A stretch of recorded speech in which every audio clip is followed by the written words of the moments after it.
Well, you've seen him on the popular NBC show American Ninja Warrior, conquering some very tough obstacle courses. But Abel Gonzalez has also beaten another tough opponent, rheumatoid arthritis. Our Jeremy Dunk takes you to Frank Lloyd Wright Middle School in West Allis, where Abel is sharing his story and a very important message with students.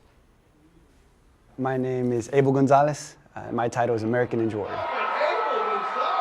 So I know some of the obstacles that some of the kids are going through, and if they can relate to some of my story, I know it's going to have a huge impact on them. Those obstacles are always going to be there. It was tough growing up. When my parents got divorced when I was 10, it was so traumatic. It was just overnight. I was separated between my two younger brothers, and the four of us were broken down the middle. It was just very traumatic, and it made me very angry. I was confused. I was sad. I went through all these emotions when I was 10, trying to figure this out, but trying to figure out why. 30-year-old personal trainer with rheumatoid arthritis. The arthritis kind of started when I was 20 years old.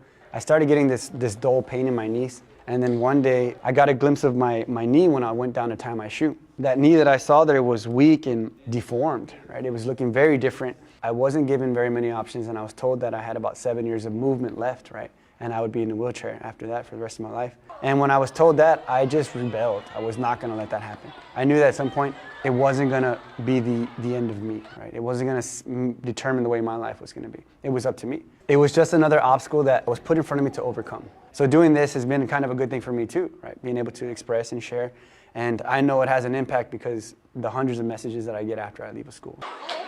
It's very interesting to get back responses, and I talk about several different things that have gone through my life, and usually one thing they'll relate to the most. And it's basically giving them an example of what can be done, and that even though they're going through something similar or even worse, they know they can get out, and they can see me like right in front of them, doing all these things and sharing that. Everybody gets a different piece, and that really sticks to them, that they relate to, and they take that and they're going to remember it, for the rest of their life. I need to do whatever I can to promote a bright future and that future are students, they are children, right?